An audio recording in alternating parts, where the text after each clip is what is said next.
नमस्कार दोस्तों, स्वागत है आप सभी का लर्न इंडिया ऑफिशियल में। आज हम सोल्व करने वाले हैं आरआरबी लेवल 1 का वास्तविक प्रीवियस ईयर क्वेश्चन पेपर, जो 8 जनवरी 2026 की पहली शिफ्ट में पूछा गया था दोस्त। तो चलिए दोस्तों, बिना समय गवाए शुरू करते हैं क्वेश्चन नंबर 1 से। जब किसी वस्तु को अवतल दर्पण के वक्रता केंद्र सी से परे रखा जाता है तो किस प्रकार का प्रतिबिंब बनता है दोस्त। आपके पास में 25 सेकेंड है, इसको सॉल्व कीजिए।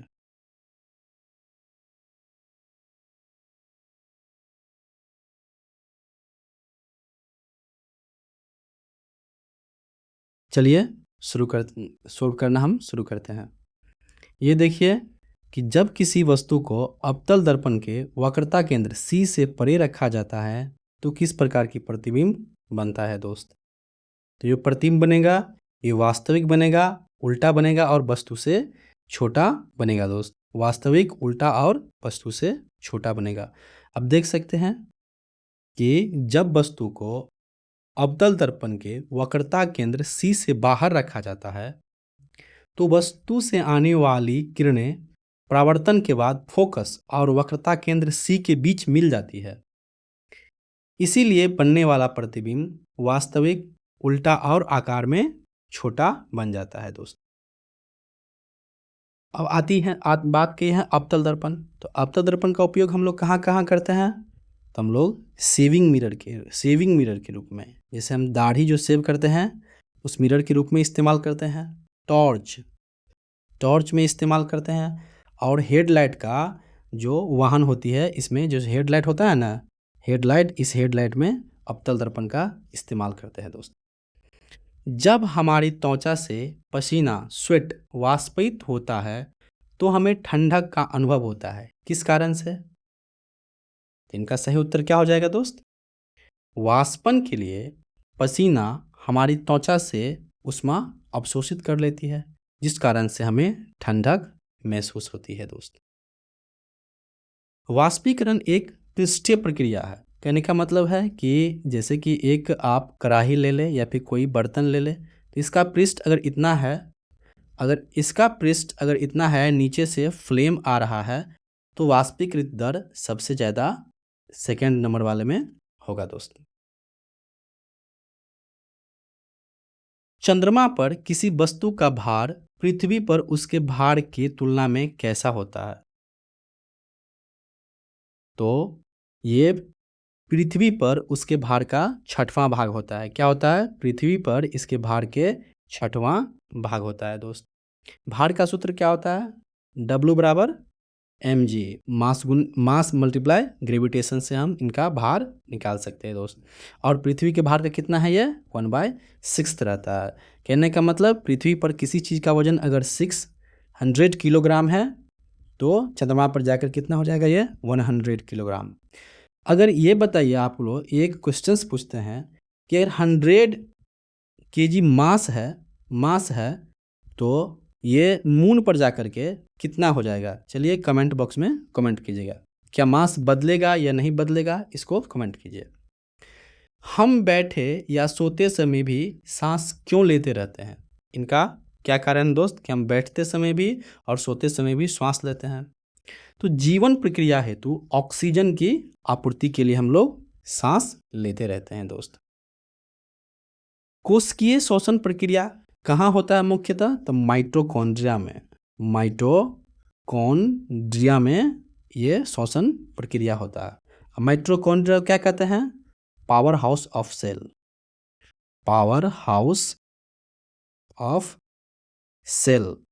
ऑफ सेल हम कहते हैं माइटोकॉन्ड्रिया को।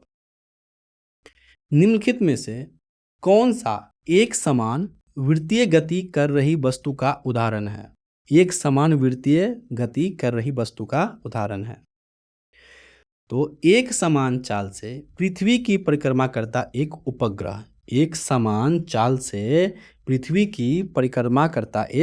उपग्रह, सैटेलाइट। ठीक है दोस्त। जब कोई वस्तु वृत्ताकार पथ पर समान चाल से चलती है तो उसे एक समान वृत्तीय गति कहता है। चाल समान रहती है लेकिन गति की दिशा लगातार बदलती रहती है, इसीलिए वेग परिवर्तन होता रहता है दोस्त, और केंद्र की ओर अभिकेंद्रीय त्वरण लगते रहता है।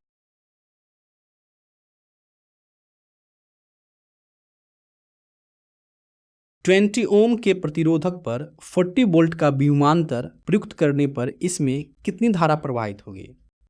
चलिए सॉल्व कीजिए। तो फॉर्मूला क्या है?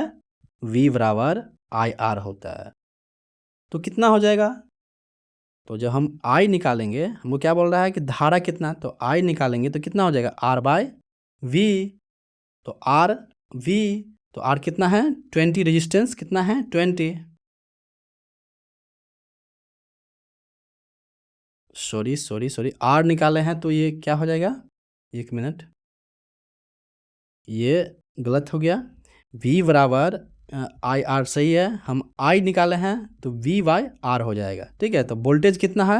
40, रेजिस्टेंस कितना है? 20, तो इसका सही आंसर क्या जाएगा? 2 एम्पियर इज करेक्ट आंसर। विद्युत धारा का एसआई मात्रक क्या होता है? एम्पियर। विद्युत धारा का एसआई मात्रक एम्पियर होता है। अब प्रतिरोध का, रेजिस्टेंस का क्या होता है? ओम। प्रतिरोध का क्या होता है? ओम। प्रतिरोध का ओम होता है। अब विभवांतर का एसआई मात्रक? वोल्ट। विभवांतर का एसआई मात्रक वोल्ट। इनको याद रखिएगा दोस्त। विद्युत धारा का एसआई मात्रक एम्पियर होता है, विद्युत धारा का एसआई मात्रक एम्पियर होता है, और प्रतिरोध का एसआई मात्रक ओम होता है, और विभवांतर का एसआई मात्रक वोल्ट होता है। चलिए अगला क्वेश्चन। प्रजनन स्वास्थ्य के लिए सुरक्षित यौन संबंध बनाना क्यों महत्वपूर्ण है? बताइए। तो यह HIV एड्स जैसे यौन संचारित रोग से बचाता है। यह HIV जो एड्स होता है रोग, इससे हमको बचाता है दोस्त। एथनॉल की सोडियम के साथ अभिक्रिया होने पर किस प्रकार की गैस निकलता है?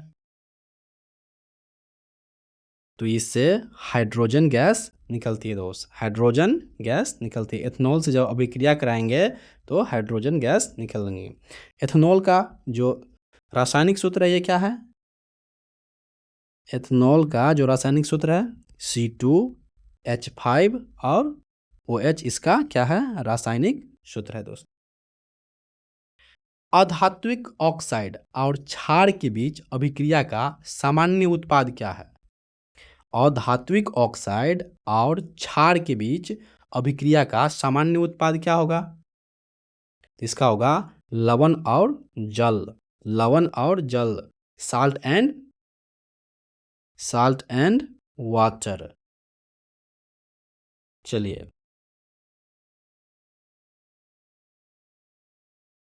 गैस के कणों की निरंतर अनियमित गति के कारण कण पात्र की दीवारों से टकराते हैं। गैस द्वारा लगाया गया दाब किसके बराबर होगा? चलिए सॉल्व कीजिए।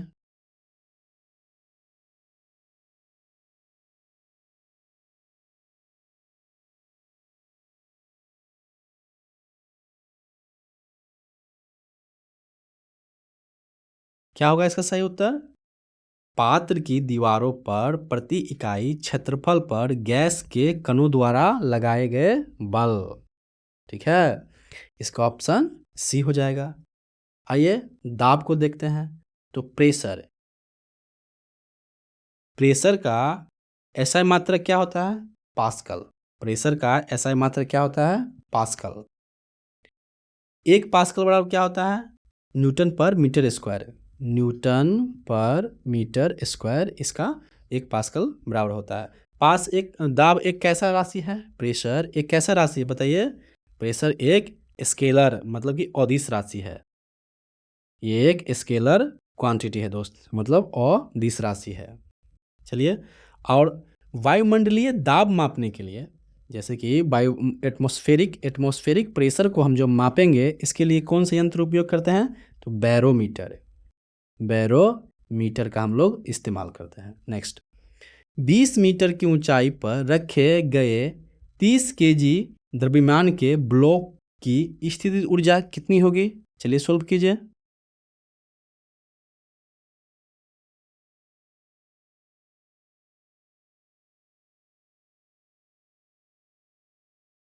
तो आपको फार्मूला याद होगा पोटेंशियल एनर्जी वाला। पोटेंशियल एनर्जी का फार्मूला क्या होता है? mgh। और इसी पे आपका सोल्व हो जाएगा। इसमें मास कितना है? मास है 30 किलोग्राम। g 10 दिया हुआ है और h 20 है, तो इसको मल्टीप्लाई करेंगे तो कितना होगा? 600 जूल। 600 जूल। स्थित ऊर्जा की SI मात्रक क्या होता है? पोटेंशियल एनर्जी का SI मात्रक क्या होता है? ये होता है जूल। इसका SI मात्रक जूल होता है। ऊंचाई बढ़ने पर स्थित ऊर्जा ग्रो कर जाती है, मतलब कि इनकी जितना हाइट बढ़ाएंगे हम उतना स्थित ऊर्जा बढ़ जाएगी दोस्त। और इसका सूत्र तो जानते हैं, mgh, मास ग्रेविटी हाइट। निम्नलिखित में से कौन सा कथन सही नहीं है, मतलब कि रॉन्ग है? कौन सा कथन रॉन्ग है बताइए? तो ध्वनि निर्वात में भी चल सकती है, क्या ये सही है? नहीं, ये बिल्कुल गलत है। ध्वनि निर्वात में नहीं चलती। ध्वनि एक यांत्रिक तरंग है, मतलब कि मैकेनिकल वेव है। ये इसके लिए चलने के लिए माध्यम की आवश्यकता होती है, एक मीडियम की आवश्यकता होती है। निर्वात में कोई कण नहीं होते, इसलिए ध्वनि वहां नहीं चल सकता। वायु में ध्वनि की चाल लगभग कितनी होती है? तो 343 मीटर पर सेकेंड। निर्वात में ध्वनि की चाल याद रखिएगा दोस्त। मनुष्यों जैसे बहुकोशिकीय, मतलब मल्टी सेलुलर जो जीव होता है, इसमें पाचन कहाँ होती है दोस्त? तो इनको पाचन के लिए स्पेशलाइज्ड डाइजेस्टिव ऑर्गन में इनका पाचन होती है। विशिष्ट पाचक अंगों में इनका पाचन होती है दोस्त। अधिकांश पाचन कहाँ होती है? तो स्मॉल इंटेस्टाइन में। स्मॉल इंटेस्टाइन, छोटी आंत में अधिकतर पाचन होती है दोस्त। यकृत शरीर की सबसे बड़ी ग्रंथि है दोस्त। लीवर जो होती है शरीर की सबसे बड़ी ग्रंथि है। नेक्स्ट, पादप कोशिका भित्ति का मुख्य संरचनात्मक घटक क्या है? पादप कोशिका भित्ति का, तो इनका जो मुख्य संरचनात्मक घटक है यह है सेलुलोज। सेल्यूलोज से इसका मुख्य घटक है दोस्त। सेलुलोज क्या है? तो एक पॉलीसेकेराइड है दोस्त, इसको याद रखिएगा। सेलुलोज होता है एक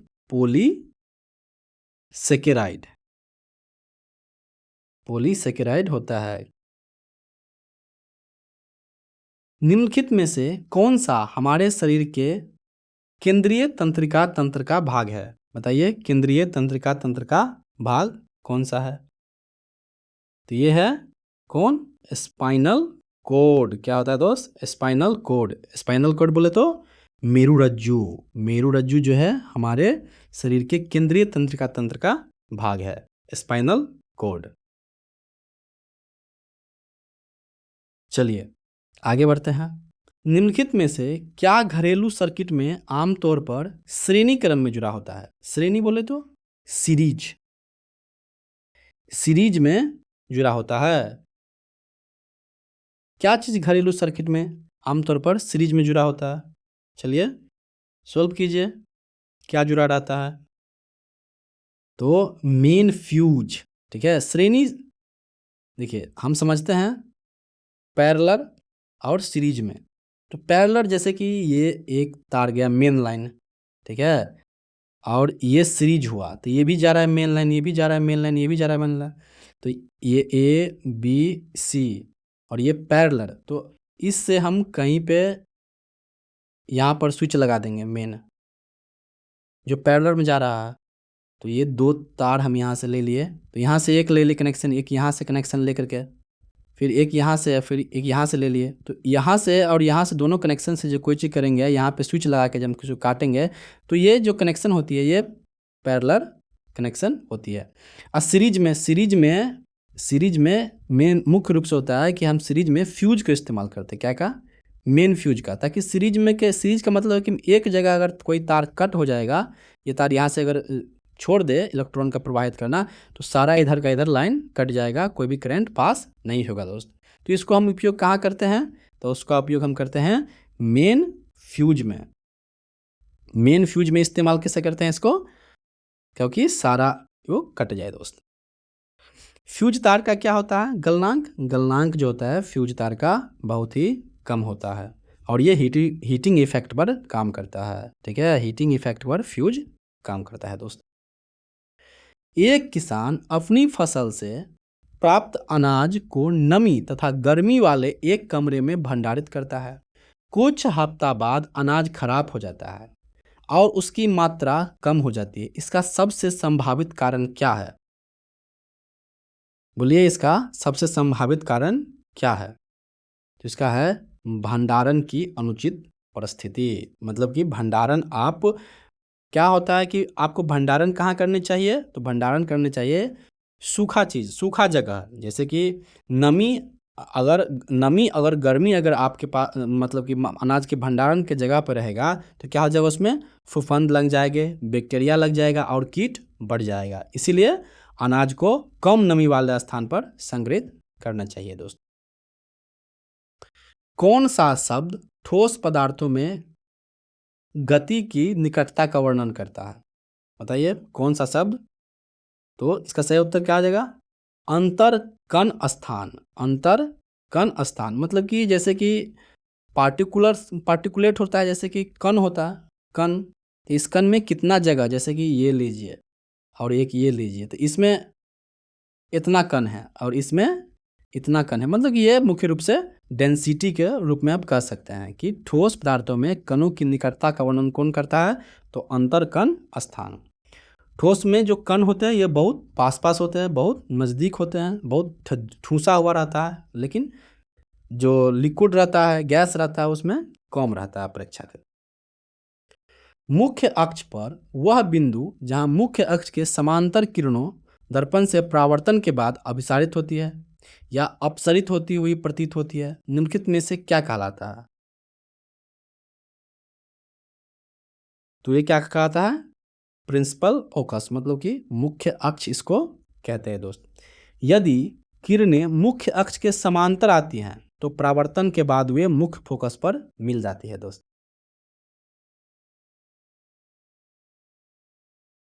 फोकस दूरी बराबर क्या होता है?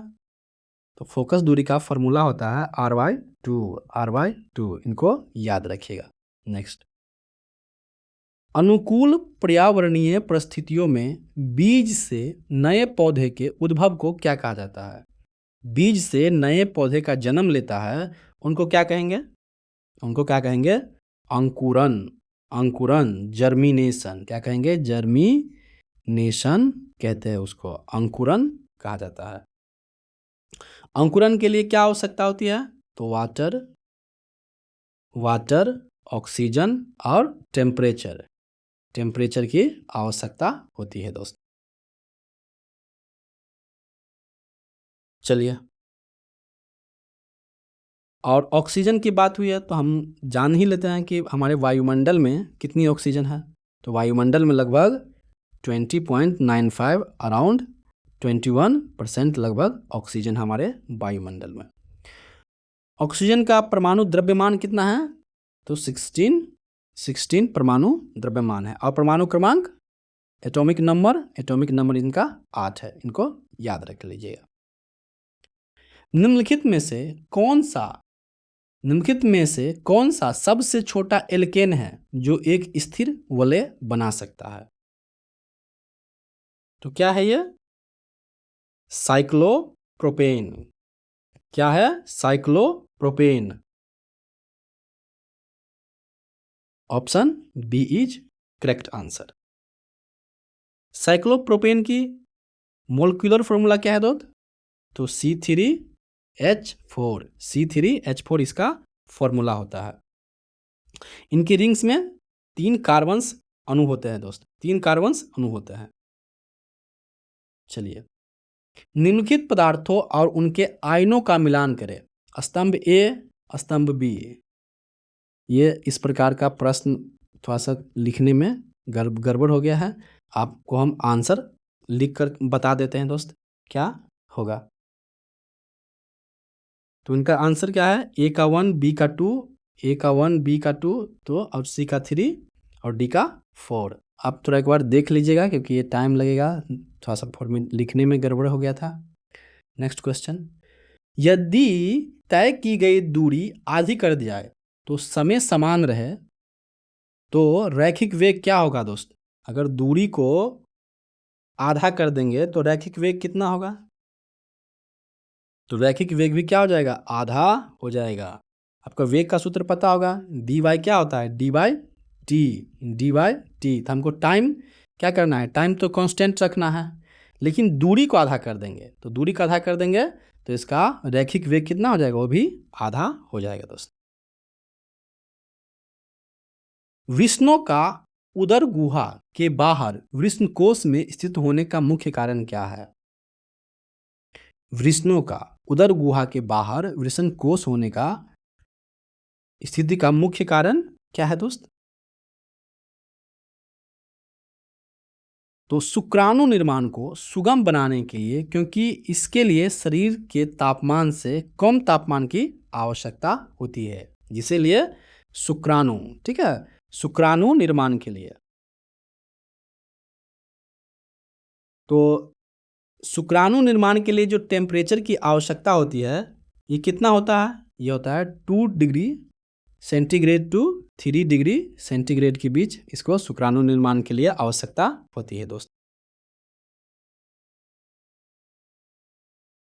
और पुरुष में जो शुक्राणु निर्माण के लिए जो ये है, क्या है? टेस्टोस्टेरोन कहते हैं इसको, टेस्टोस्टेरोन कहा जाता है।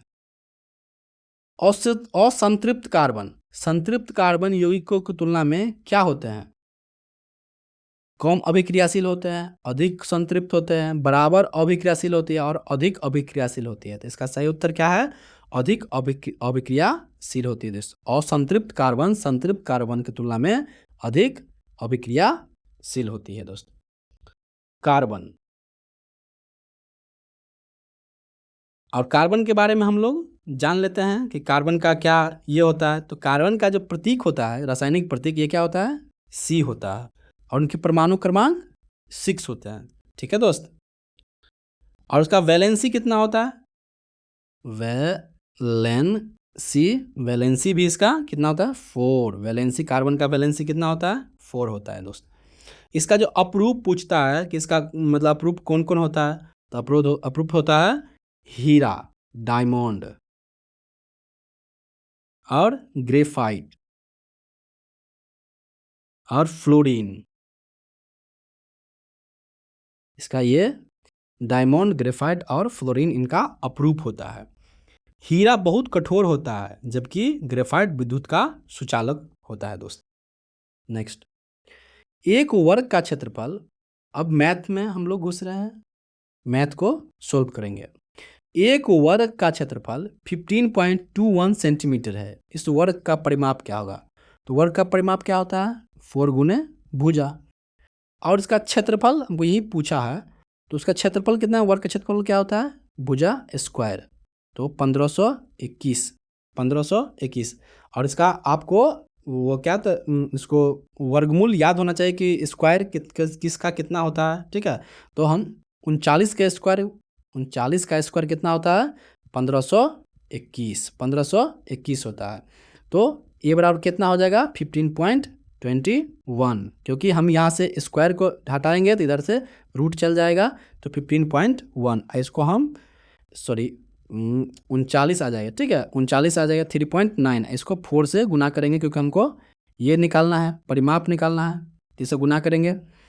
तो 9 चौक 36, हाथ में 3, 4 तिया 12, 3 15, 156 is correct answer, option B. Next, एक चुनाव में कुल मतदाताओं में से 70% मतदाताओं ने मतदान किया। इसमें से 60% मतदाताओं ने उम्मीदवार एक्स को और शेष मतदाताओं ने उम्मीदवार वाई को अपना मत दिया। यदि उम्मीदवार वाई को 8400 मत मिले तो पंजीकृत मतदाताओं की कुल संख्या कितना है दोस्त? चलिए, कुल मतदाता, तो कुल मतदाता कितना मान लेते हैं? 100 में 70% मतदाताओं ने मतदान किया, तो वोट किया कितना? वोटेड किया, ये किया है 70%, इतना वोट किया। 60% इसमें से 60% मतदाताओं ने एक्स को दिया, तो 60% दिया तो 42 इसको दे दिया, और 42 8 50 और 20 70, इसको 28 दिया होगा वाई को।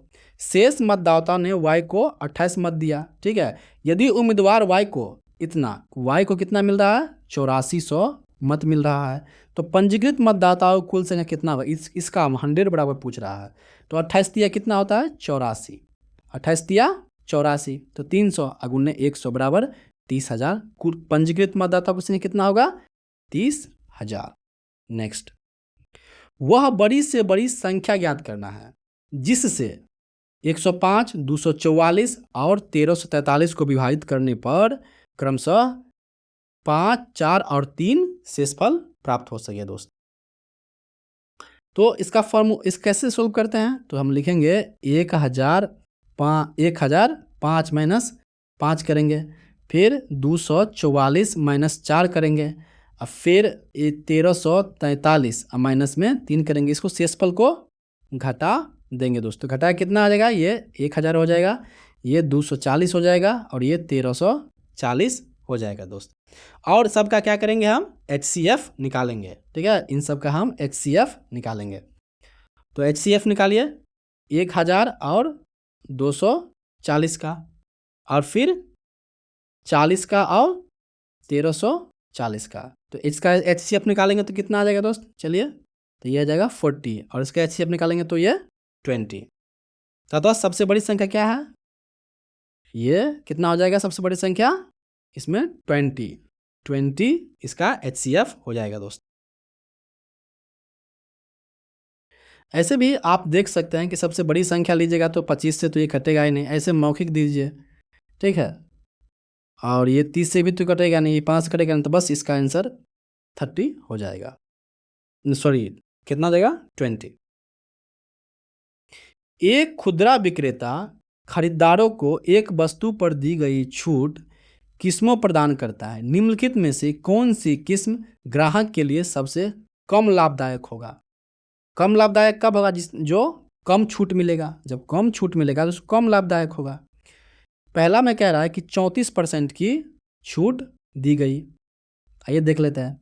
दूसरा में कह रहा है 37% छूट के बाद 8% छूट दी गई, तो 37% छूट दी गई और फिर 8% की छूट दी गई, और इसको मल्टीप्लाई कर लेंगे तो 8 सत्ते 56, हाथ में 5, 8 त्रिक 24 और 5 29, ये इतना हो गया। तो इसको घट कर कितना आ जाएगा, तो ये हो गया 3, और इधर बच गया कितना 5, तो कितना होगा 42.4% हो गया।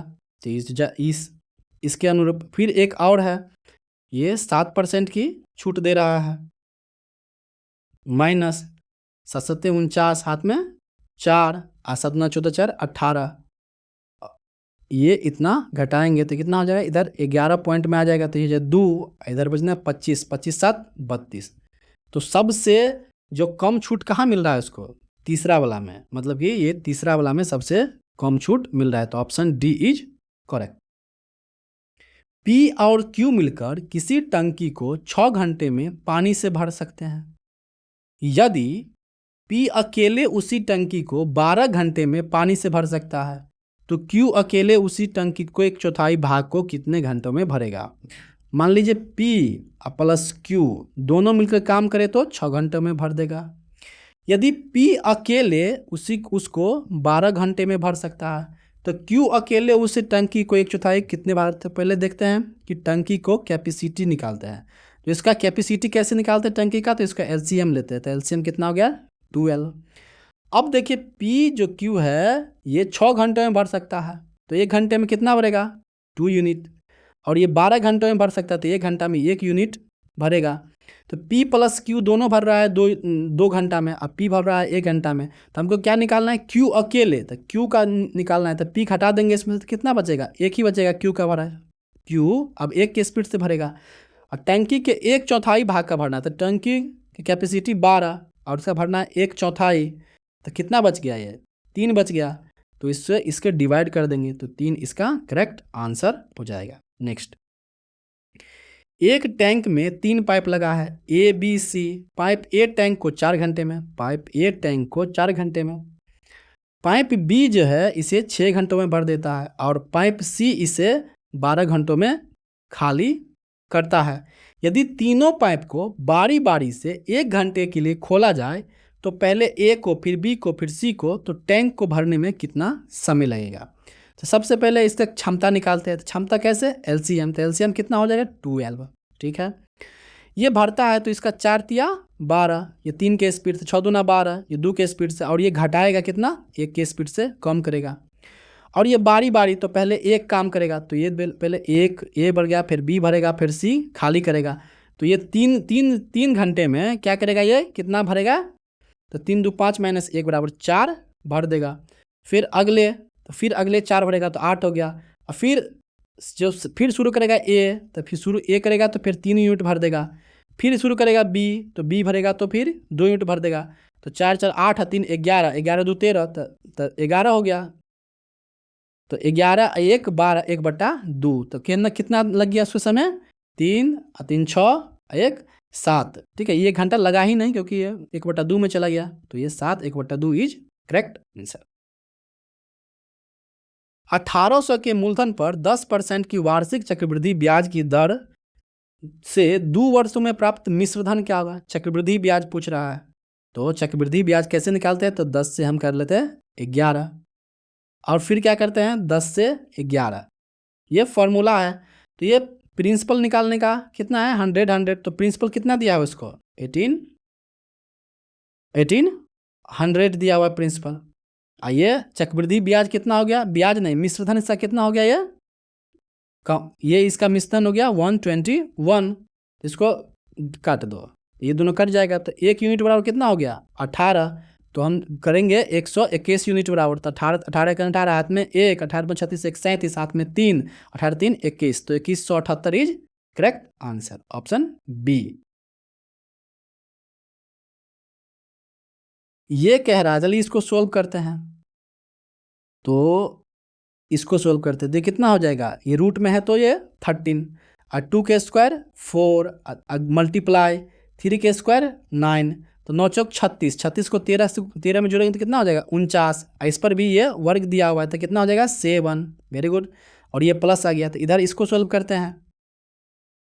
तो ये स्क्वायर में है, तो a square minus B square और क्या होता है a + b, तो क्या जाएगा 40, a - b तो 8, a + b into a - b, तो ये गुना में हो जाएगा ना, a + b into a - b, तो 4 8 चौक 32, 320, ये 4, तो कितना हो जाए 324। और 324 किसका स्क्वायर है, 18 का स्क्वायर है, 18 का स्क्वायर है, और प्लस ये 7 हो गया।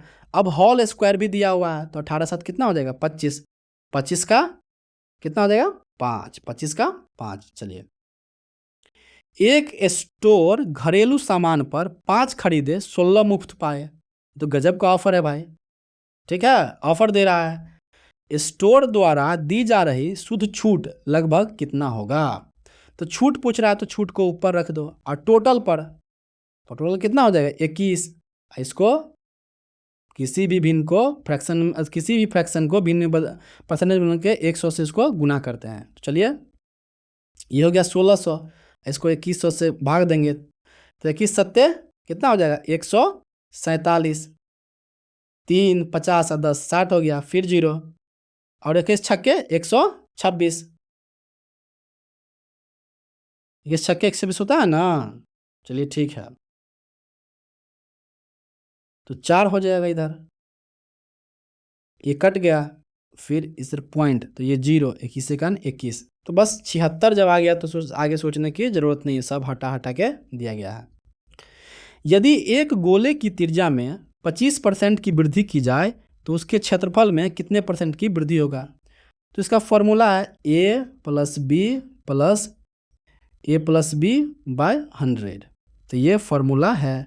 तो वृद्धि करना है तो 25 वृद्धि हो गया, फिर 25 वृद्धि हो गया, प्लस 25 25 625, इसको 100 से डिवाइड करेंगे तो कितना हो जाएगा, ये पॉइंट में आ जाएगा 50 और 6 56.25, इसका ऑप्शन बी हो जाएगा।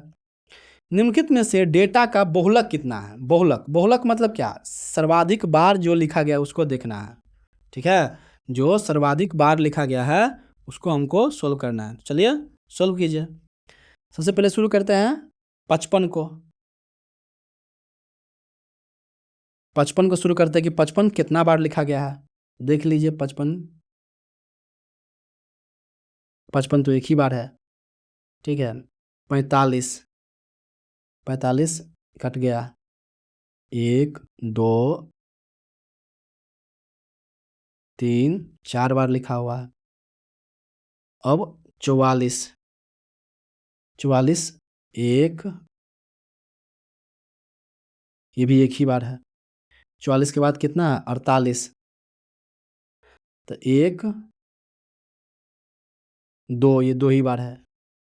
सबसे ज़्यादा बार 45 ही है, ज़्यादा देखने से एक पता चलता है। कितना हो जाएगा इसका? बहुलक मोड 45 इज करेक्ट आंसर। यदि 25, 29, 25, 32 एंड 24 और x का जो माध्य है, मीन है 26 है, तो डेटा की माध्यिका क्या होगा? चलिए निकालते हैं। तो 25 plus 29 plus 25 plus 32 plus 24 plus x का माध्य कितना है? 26। तो माध्य तो 1 2 3 4 5 6 से इसको मल्टीप्लाई करेंगे, तो इसको जोड़ना है, इसको मल्टीप्लाई करना है, तो कितना हो जाएगा? 4 और 2 6 और 5 11, 11 और 9 20 और 5 25, हाथ में 2, 4 और 3 7 और 2 9 और 2 11 और 2 13, 135 प्लस x भी है। 6 से 4 36, हाथ में 3, 6 12 3 15, तो x बराबर कितना हो जाएगा? 5 1 6 और 13 2 15, तो x का वैल्यू कितना निकला? 21। x का वैल्यू कितना निकल गया? 21। ठीक, तो उसको माध्यिका सॉल्व करने के लिए इसको छोटा से हम बड़ा से बड़ा की ओर चलेंगे, ठीक है। चलिए, तो सबसे छोटा इसमें क्या है? 21, 21 से बड़ा 24, 24 से बड़ा 25, फिर से 25, फिर से 29 और फिर 32। तो इसको हटाइए, ये और ये दोनों को जोड़ देंगे, बटा में 2 कर देंगे, तो कितना हो जाएगा? 25 इज करेक्ट आंसर। एक व्यक्ति अपनी आय का 50% बचत करता है, तो आय कितना है इसका? इनकम इज 100 मान लेते हैं। और बचत कितना करता है? तो एक्सपेंस कितना करता होगा? खर्च। तो 50% जब बचत करता है तो 50% खर्चे करता होगा, तो 50% खर्च करेगा। तो आय माइनस खर्च बराबर क्या होता है? बचत। तो बचत भी 85 करता है। यदि उसका व्यय 360 है, तो इसका वैल्यू 50 यूनिट का वैल्यू 360 दिया हुआ है, तो 1 यूनिट बराबर कितना हो जाएगा? 1 यूनिट हो जाएगा, ये 0 से ये 0 कट जाएगा, और 5 7 35, और 5 दूना 10। हमको क्या पूछ रहा है कि उसके आय कितना है, तो इसको 100 से मल्टीप्लाई कर लेंगे, तो 720 is correct answer, option D. एक व्यक्ति अपनी यात्रा की आधी दूरी 60 किलोमीटर की चाल से और आधी दूरी 30 किलोमीटर की चाल से तय करता है, तो पूरी यात्रा के दौरान उसकी औसत चाल क्या होगा? बस कुछ नहीं, फॉर्मूला का याद करना है, 2xy बटा x प्लस वाई। बस ये फॉर्मूला याद है। ये औसत चाल मतलब कि समान दूरी होने पर, जैसे समान दूरी रहेगा ना, तो औसत चाल इसको, दूरी अलग रहेगा तो नहीं निकलेगा, ठीक है, लेकिन समान दूरी जब नहीं बोलेगा तो बस सीधा इसका फॉर्मूला पुट कर देना है। तो कितना है? 60 गुने 30 मल्टीप्लाई 2xy बटा x प्लस वाई 90, 0 से 0, और 3 3 9 और 3 दूना 6, तो कितना हो जाएगा? ये हो जाएगा 40 किलोमीटर पर आवर। 1 घंटे तक 70 किलोमीटर प्रति घंटा और 1.5 घंटे तक p किलोमीटर घंटा चाल से चलने पर एक कार की औसत चाल इतना है, तो p का मान कितना होगा? फिर भी वही फॉर्मूला, 1 घंटे तक 70 के चाल से, तो चलिए 70 के चाल से हम लोग चलते हैं। तो देखिए 1 घंटे में कितना चलेगा? ये 70, और ये फिर इसके 1.5 घंटे में, तो हमको कितना टोटल टाइम है? तो टोटल जो टाइम है, ये टाइम कितना है? टोटल टाइम 2.5 आवर है, औसत चाल है 58, तो इसको हम लोग मल्टीप्लाई कर लेंगे। 25 अट्ठे कितना हो जाएगा 200, तो ये 0 एगो बूंदा 0, और 25 पंचे 125, तो इधर 20 है तो कितना हो जाएगा 145, 145 ये आ जाएगा। ठीक है, तो पहले घंटे की दूरी कितना है 70 मल्टीप्लाई बाय 170, तो दूसरे भाग की दूरी कितना हो जाएगा, जो पहले भाग की दूरी घटा देंगे तो बच जाएगा, तो 145 में से 70 घटा देंगे तो कितना हो जाएगा 75। अब क्या टाइम तो दिया ही हुआ है, तो 75 जो टाइम जो दिया हुआ है 1.5, इससे इसको कर लेंगे, तो 15 पंचे 75, 50 किलोमीटर पर आवर इसका क्या हो जाएगा पी का वैल्यू। एक टोकरी में आम और संतरे मिलाकर 96 फल है। यदि संतरों की तुलना में आम 48 अधिक है तो कुल कितने आम है, तो संतरा कितना है, संतरा x है, तो आम कितना हो जाएगा दोस्त x प्लस 48, क्योंकि बढ़ गया। और कह रहा है कि कुल फल 96 है, तो दोनों को जोड़ लेंगे, x प्लस 48 बराबर 96, तो 2x बराबर 48 दूना 96, तब कितना हो जाएगा 48, तो x बराबर 24। क्या पूछ रहा है, कितने आम कितना है, x की वैल्यू हमको पूछ रहा है, तो कितना हो जाएगा कुल कितने आम है, तो इसमें 48 जोड़ देंगे दोस्त। ठीक है, ये तो सा संतरा, ये ऑरेंज था, ये मैंगो था, तो इसको जोड़ देंगे तो कितना हो जाएगा 72 इज करेक्ट आंसर। ये फॉर्मूला है, बस जिसको फॉर्मूला याद होगा ये चीज़ को सॉल्व कर लेगा। देखते हैं A cube plus B cube का फॉर्मूला क्या होगा, तो A plus B into A square minus A B plus B square इसका फॉर्मूला होता है।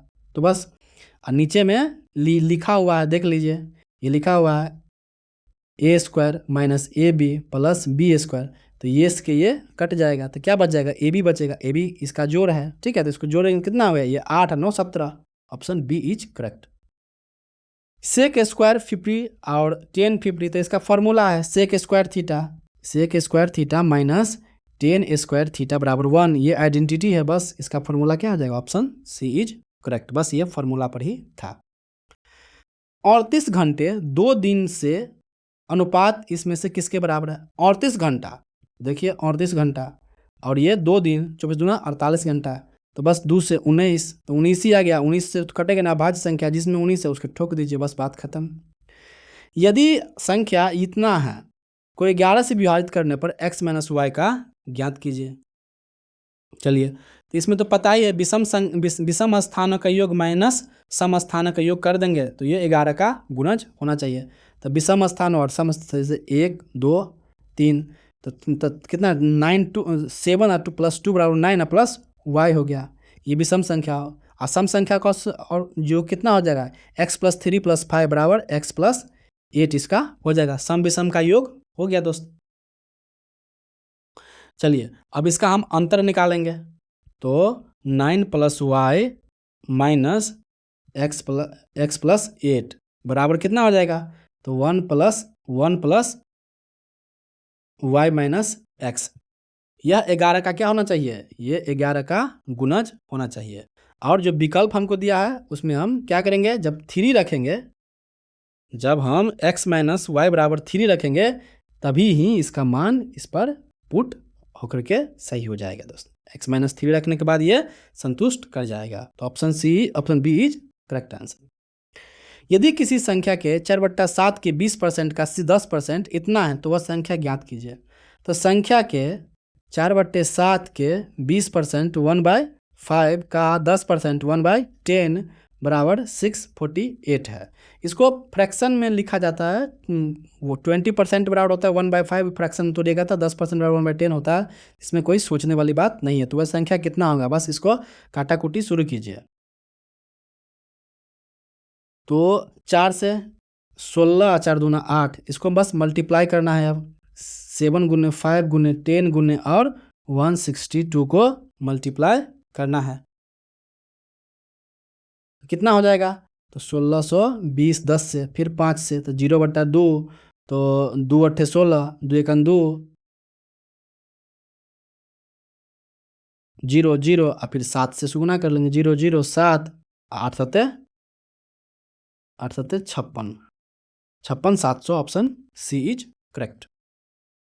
एक माता अपनी पुत्री से 25 वर्ष बड़ी है। 15 वर्ष बाद माता की उम्र पुत्री की उम्र से दोगुनी हो जाएगी। पुत्री की वर्तमान उम्र ज्ञात कीजिए। दोस्त यही पूछ रहा है। तब मान लेते हैं कि पुत्री का वर्तमान आयु कितना है, तो पुत्री की वर्तमान आयु x है। तो फिर माता की वर्तमान आयु कितना हो जाएगा दोस्त, मदर का वर्तमान आयु हो जाएगा अपने पुत्री से तो 25 वर्ष बड़ी है ना। ठीक है, 15 वर्ष बाद, तो इसको 15 वर्ष बाद, तो दोनों में 15 वर्ष हम बढ़ा देंगे। x प्लस 25 प्लस 15 बढ़ा दिया। ठीक है, पुत्री की उम्र से दोगुनी हो जाएगी। तो बराबर करने के लिए क्या करते हैं, पुत्री को 2 से हम बढ़ा देते हैं। तो 2x plus 30 is equal to x plus कितना हो जाएगा, ये 40 हो जाएगा ना। Very good.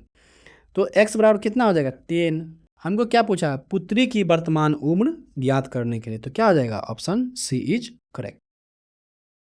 त्रिभुज ABC में बिंदु D पर इतना इतना लंब है, तो BC पर एक बिंदु E इस प्रकार है। चलिए बनाते हैं, एक ट्रायंगल ले लेते हैं। गुड। इसमें कह रहा है कि BD लंब AC है, तो AC और यहाँ पर B कर लेते हैं, तो ABC। तो BD लंब करते हैं AC पर, तो B और D से लंब कर दिए कितना पर, चलिए ये लंब हो गया BD। कोण DBC, तो DBC ये कोण 65 डिग्री है। BC पर एक E इस प्रकार है कि, चलिए C A और E, ये C, ये कोण जो कह रहा है ये कितना का है, C A और E, C A और E, तो ये कितना का है, ये 30 डिग्री का है। ठीक है, और ये लंब है, तो ये भी 90 और ये भी 90, तो ये कितना, ये 80 होता है। तो 90 और 30 120 में 60 जोड़ देंगे, तो ये 60। तो हम जानते हैं कि ये किसी भी रेखा को अगर 2 भाग में बांटेंगे तो ये अपने दोनों वाला योग कितना होगा, 180। तो इधर भी होगा 120, इधर 120, तो इधर कितना होगा, ये 60। ठीक है, ये अब आ गया, तो 60 60 60, तो कितना आ जाएगा, 55। बात खत्म, 55 इज करेक्ट आंसर। पूनम ने मोहिनी को एक किताब 5% हानि पर बेच दी, और मोहिनी ने उसे रूपसी को 8% लाभ पर बेच दिया। यदि रूपसी ने किताब को इतना में खरीदी, तो पूनम के लिए किताब का क्रय मूल्य कितना था। पूनम ने मोहिनी को, तो देखिए इसका x वैल्यू 5% हानि पर, तो 19/20, इसको फ्रैक्शन में तोड़ दिए दोस्त। और इसने 8% लाभ पर, 8% लाभ पर, तो कितना हो जाएगा, 27/25 बेच दिया। तब किताब का मूल्य आया 1539 रुपया। चलिए इसको काटाकोटी शुरू कीजिए और आंसर लेके आइए। तो पहले शुरू करते हैं 53 से। 19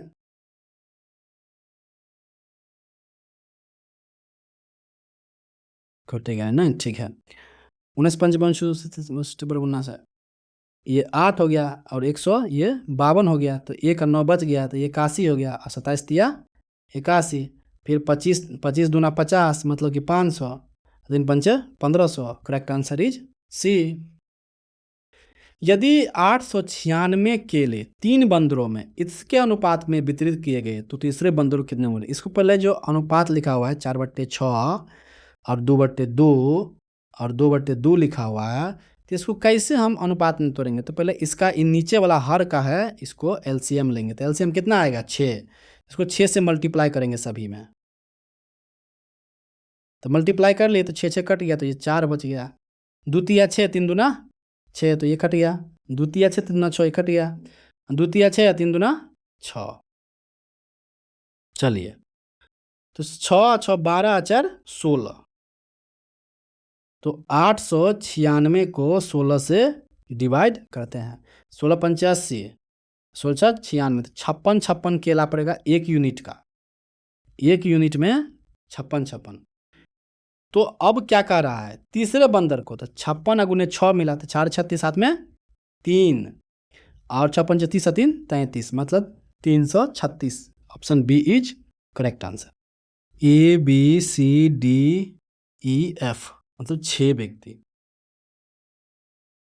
6 व्यक्ति केंद्र की ओर देख करके बैठ रहा है।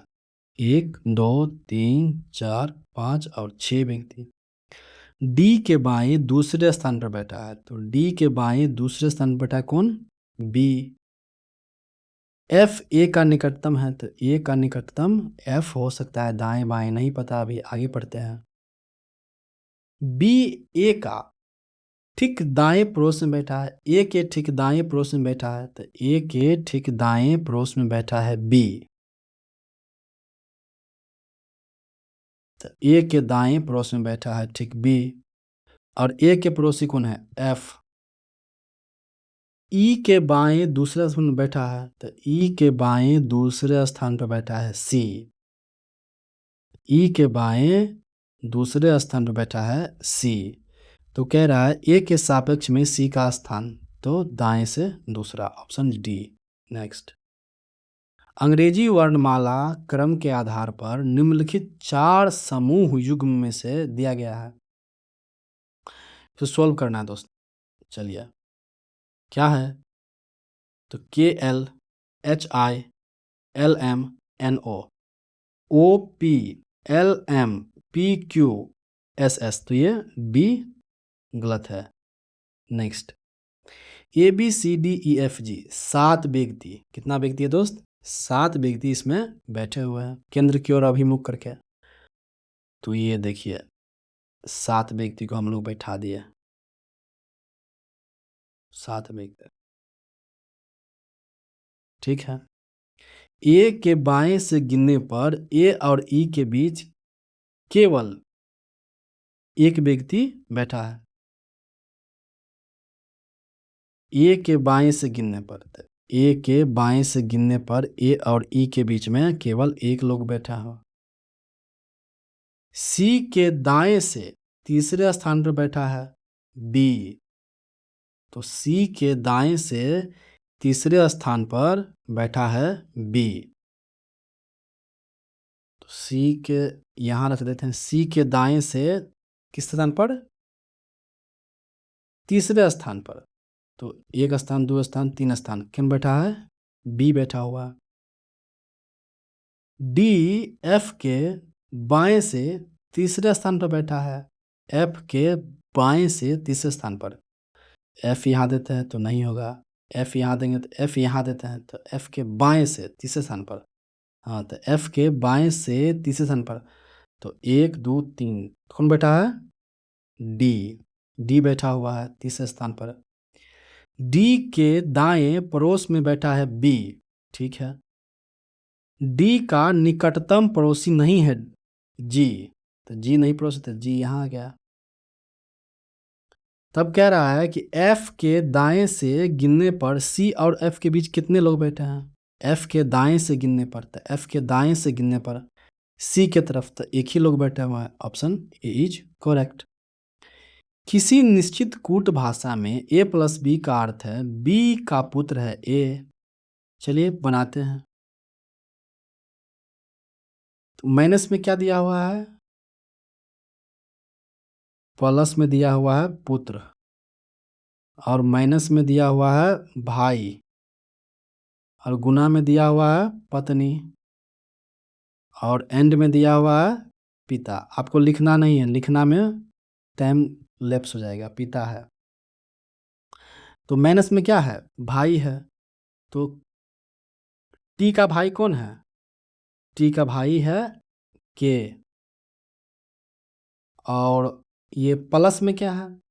प्लस में पुत्र है, तो आर का पुत्र है टी, और जेड की पत्नी है आर, जेड की पत्नी है आर, और भी का पिता है भी का पिता है कौन? जेड।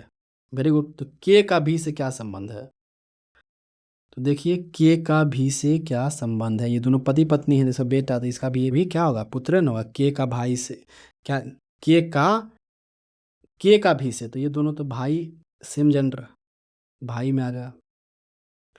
यदि प्लस माइनस को परस्पर बदल दिया जाए, गुना और भाग को परस्पर बदल दिया जाए, तो कौन सा समीकरण जी मस्तर क्या आएगा? ठीक है, तो प्लस है तो इसको माइनस कर दो, भाग है तो गुना कर दो, माइनस है तो प्लस कर दो, गुना है तो भाग कर दो, बस यही करना है।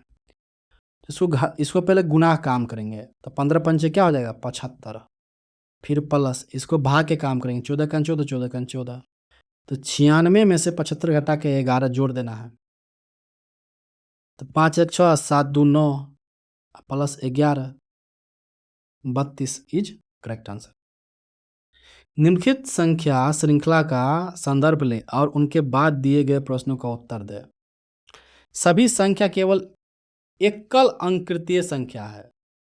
एकल अंकित मतलब कि श्रृंखला में कितनी अद्वितीय संख्या है? 5 से छोटी है, मतलब 5 से छोटी। अद्वितीय मतलब कि एक है तो एक ही, कितना बार भी लिखा है उसको एक ही काउंट करेंगे, ठीक है। तो 5 से छोटी पूछ रहा है, तो 5 से छोटी कितना है? तो ये 5 से छोटी में 1 हो गया, 2 हो गया, 3 हो गया, 4 हो गया। अब उससे आगे देखना ही नहीं है, 5 से छोटी पूछ रहा है तो 4, ऑप्शन सी। JPUG एक निश्चित तरीके से OLXE से संबंधित है, उसी प्रकार TMOQ इससे संबंधित है। तो पूछ रहा है कि NOLT किससे संबंधित है? तो JOPL, इसमें क्या हुआ है? 5 जोड़ दिया गया है, और ये क्या आ गया? 12 4 16, इसमें 4 घटा दिया हुआ है। इसमें देखिए 3 बढ़ा दिया हुआ है, बस कुछ नहीं किया हुआ है, बस इस बार से किया हुआ है। देखिए इसमें 4 घटाया, यू में 3 जोड़ा, फिर यहाँ पे देखिए इसमें 3 जोड़ दिया कि 3 24, और फिर देखिए इसमें घटा दिया है 2, बस ऐसे ही किया था। हम भी उसको ऐसे ही कर लेंगे। तो 19, 14 5 19, 19 वाला कौन है? एस है। चलिए ठीक है, के भी मिल गया। आपको पी देखना है। एल में तीसरा स्थान पे क्या कर रहा है? 3 जोड़ रहा था, 12 3 15, ओ वाला में बस डी इज करेक्ट आंसर। एक निश्चित कूट भाषा में BERL को 102 के रूप में कूटबद्ध किया गया है, तो GZQT 76 के रूप में कूटबद्ध किया गया, उसी भाषा में इसका कूट क्या होगा? तो 22 5 27, 27 18 कितना होगा? 27 18, 8 7 15, 30 45, 8 7 15, हाथ में 1 3 4 45, 12 5 2 7, और 4 1 5, 57 2 114, उल्टा नहीं होता, तो क्या करेंगे? उलट देंगे, इसको कोड को हम लोग उलट देते हैं। तो भी का कितना होगा? भी का उल्टा क्या होता है? 22 5 27 5, इधर 22 18 9, के बाद एल में एल 12 15, तो इस सब को जोड़ना है। जोड़िए 24 22 और 5, 4 2 6 और 5 11, हाथ में 1, 5 51, तो 51 को 2 से गुना करके 102, ठीक उसी प्रकार से इसको भी कर देना है। तो बी का होगा 25, 24 3 27, MN 13, अब 15 15 12 27, इसको जोड़ करके इसको 2 से मल्टीप्लाई कर देना है। तो 25 3 28, 28 3, अब 5 और 3 8, 3 11, 11 2 13, हाथ में 1, 3 और 2 5, तो 53 दूना 106 इज करेक्ट आंसर। ये पूछ रहा है कुछ क्रोमियम गैलियम है, तो कुछ क्रोमियम गैलियम है, कुछ क्रोमियम गैलियम है, कोई गैलियम गोल्ड नहीं है। गैलियम और गोल्ड, गोल्ड नहीं है, ये एकदम नहीं हो सकता। सभी गोल्ड स्टील है, सभी गोल्ड स्टील स्टील है। कुछ गोल्ड गैलियम है, कुछ गोल्ड गैलियम है, बताइए। चलिए आप लोग भी सोल्व करके बताते रहिए और इसको हल करते रहिए, बताइए।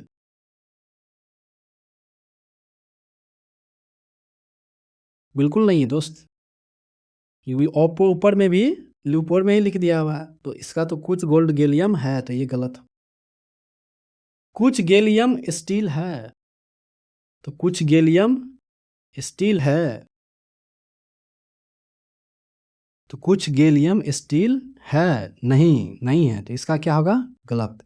तो इसका उत्तर क्या आ जाएगा? ए, ऑप्शन 1 इज करेक्ट। न तो निष्कर्ष 1 सही है, न तो निष्कर्ष 2 सही है। प्रतीक से दीजिए, क्या लिखा हुआ है कि गिनती केवल बाएं से दाएं की जानी है। बाएं से दाएं की जानी है। ऐसी कितनी संख्याएं हैं जिनमें से प्रत्येक को ठीक पहले संख्या और बाद में प्रतीक होना चाहिए? तो मान ले कि ये नंबर है, इसके पहले भी नंबर होना चाहिए और बाद में प्रतीक होना चाहिए, इनको याद रखिएगा। तो 2 गो नंबर एक साथ ढूंढिए, 2 गो नंबर एक प्रतीक, ये आ गया, बस एक ही गो है, ऑप्शन बी इज करेक्ट। निम्नलिखित में से कौन सा अक्षर संख्या समूह दी गई श्रृंखला को तार्किक रूप से पूर्ण बनाने के लिए प्रश्न चिन्ह के स्थान पर आएगा?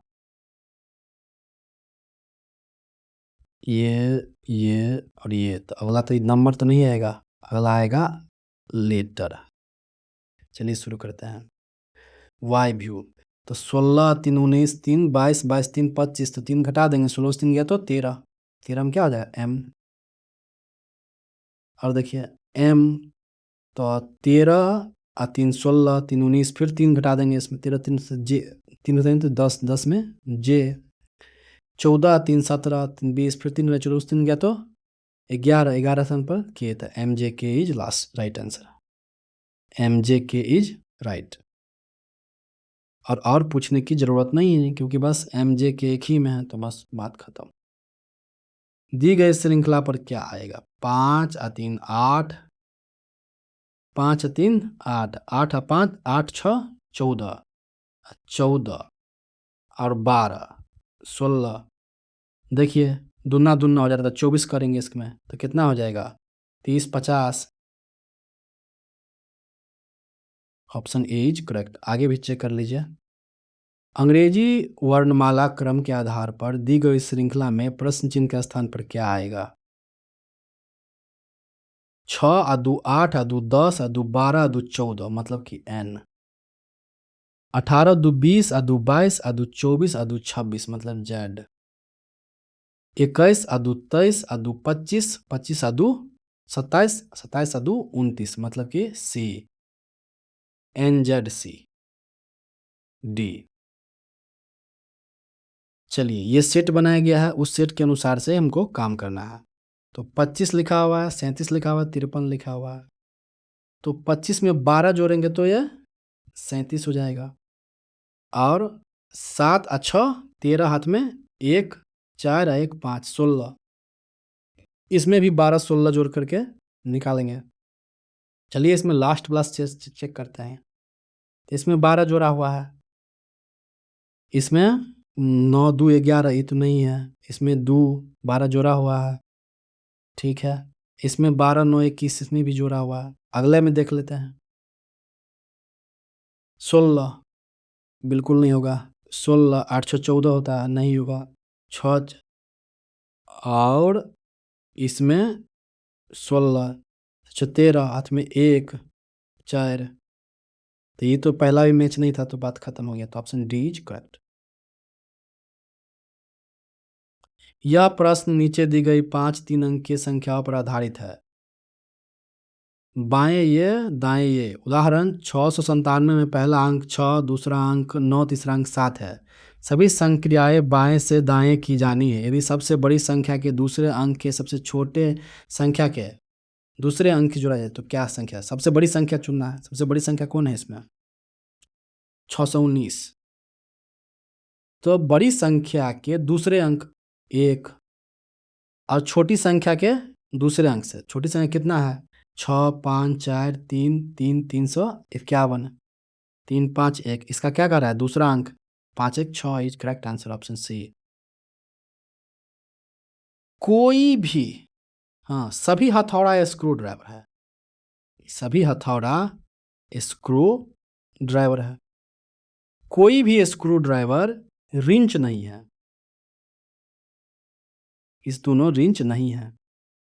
कुछ रिंच प्लायर है। कुछ रिंच प्लायर है। कोई भी हथौड़ा रिंच नहीं है। कोई भी हथौड़ा रिंच नहीं है। तो बिल्कुल नहीं है। कोई भी हथौड़ा रिंच नहीं है। तो एक तो ऑप्शन सही हो गया, कोई भी हथौड़ा रिंच नहीं है। चलिए, कोई भी प्लायर स्क्रू ड्राइवर नहीं है। कोई भी प्लायर स्क्रू ड्राइवर, ये तो गलत है, ये तो बाहर है ना। ये इसको अंदर रहेगा तब ये नहीं में जाएगा। जैसे कि ये पी अगर रिंच के अंदर रहता तब नहीं होता, तो इसीलिए प्लायर हो सकता है, तो ये गलत हो गया। तो ऑप्शन एक ही सही है, ऑप्शन बी इज करेक्ट।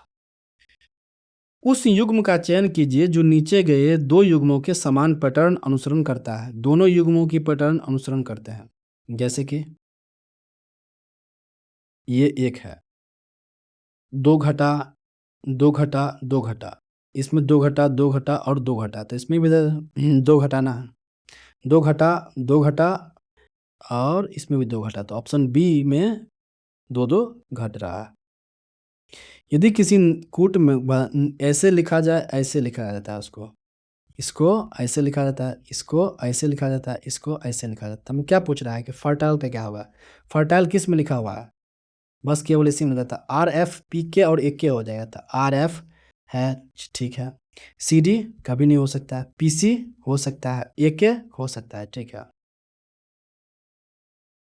तो देखिए,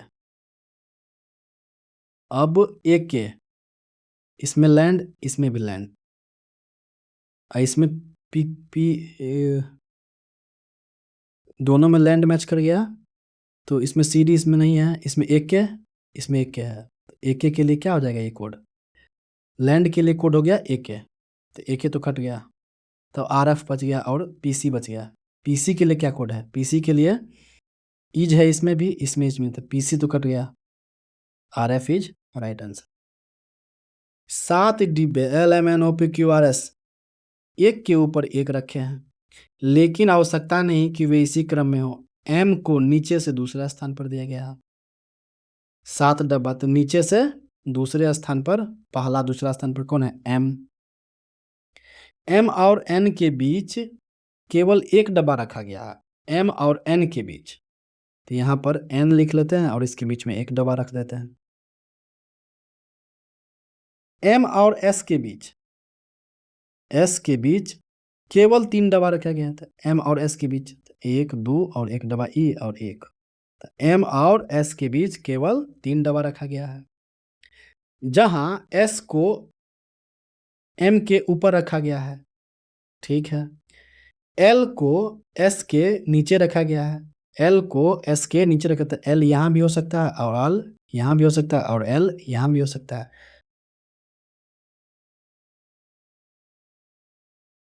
क्यू को ओ के ऊपर रखा गया है, क्यू को ओ के ऊपर रखा गया है, तो क्यू को ओ के हमेशा ऊपर रहना है। आर को एम के ठीक ऊपर या नीचे नहीं रखा गया है, आर को एम के, मतलब आर यहाँ भी नहीं रहेगा, तो आर कहाँ रहेगा, आर यहाँ रहेगा। इसका जगह तो यहाँ से कट गया, ठीक है।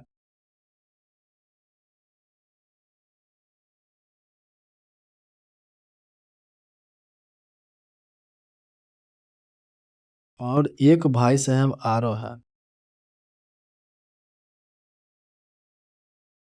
एक भाई साहब और है, तो 7 गो आदमी है ना, 4 और 3 7 गो, ठीक है, 7 गो आदमी है। तब क्या करना है,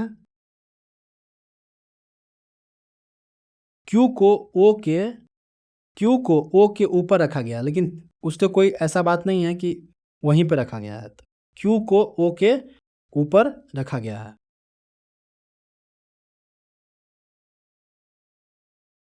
क्यू को ओ के ऊपर रखा गया है, तो एल को पहले देख लेते हैं। एल को एस के नीचे रखा गया है, ठीक है, एल यहाँ भी हो सकता है। और क्यू को ओ के ऊपर रखा गया है। ओ के नीचे कितने डब्बे हैं,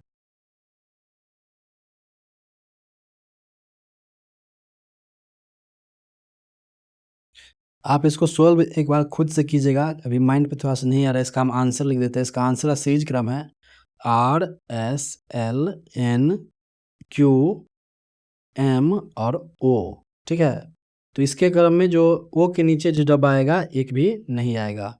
ऑप्शन ए इज़ करेक्ट है, ठीक है?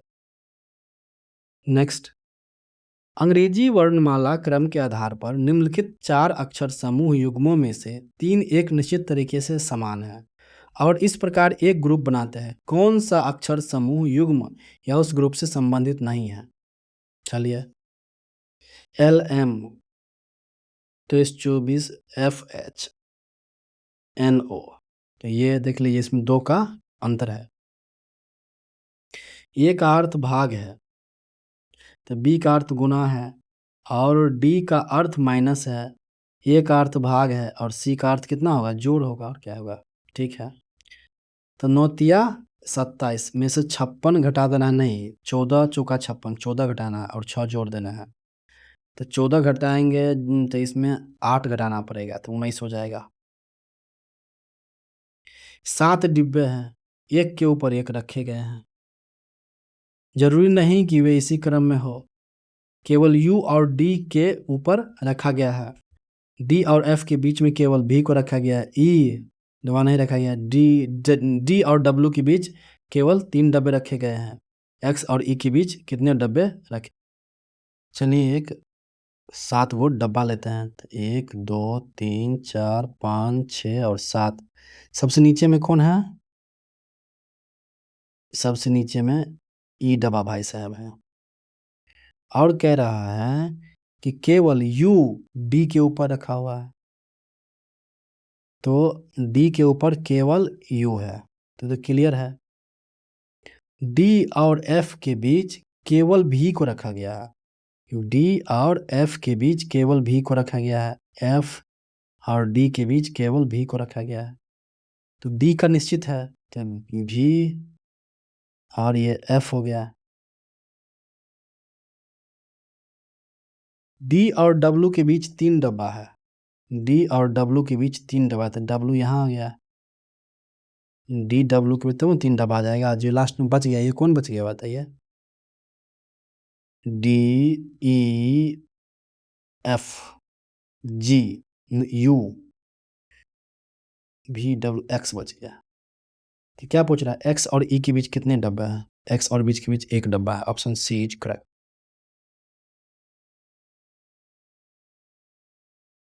एक निश्चित तर्क के अनुसार TM 13 का संबंध WR 16 से, उसी तर्क के अनुसार MF 18 का संबंध PK 21 से संबंध है। समान तर्क के अनुसार QJ 26 दिए गए हैं, कौन से संबंधित है बताइए?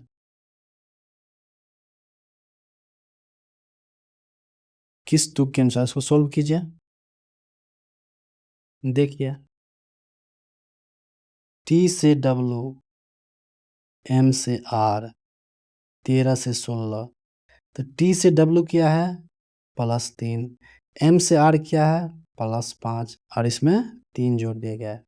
ठीक उसी प्रकार इसमें भी है और इसको भी फॉलो करता है। तो इसमें देख लेना है हमको भी 3 कोण में बढ़ रहा है। तो 17 3 20 और 10 5 15 वो होना चाहिए। तो बस इसी को देख के आंसर लगा देना है, 74। यदि प्लस का अर्थ माइनस है, माइनस का अर्थ गुना है, ऐसे ऐसे है, तो गुना का अर्थ क्या है? गुना का अर्थ भाग है, भाग का अर्थ प्लस है, माइनस का अर्थ गुना है और प्लस का अर्थ माइनस है। क्या होगा इसका? इधर 10 हो जाएगा, प्लस हो जाएगा, 2 तिया 6 -7 9। चलिए,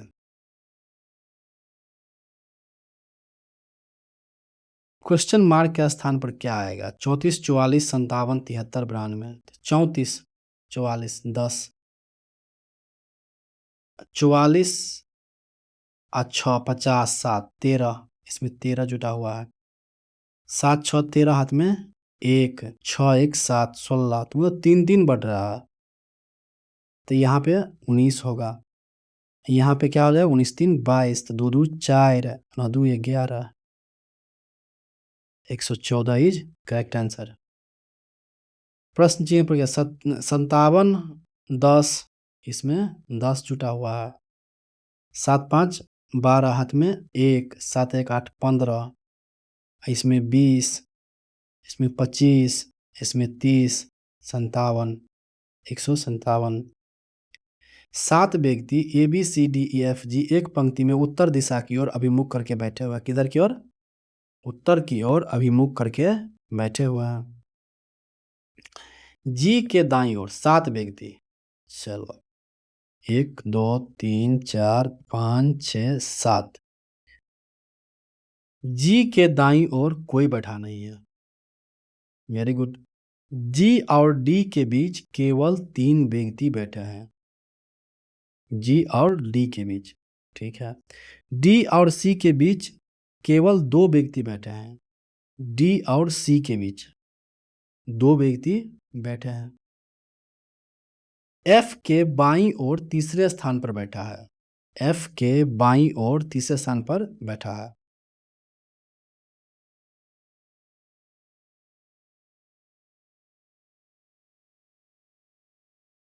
एफ के बाईं ओर देखिए, एक और इसमें लाइन ड्रॉ करना पड़ेगा।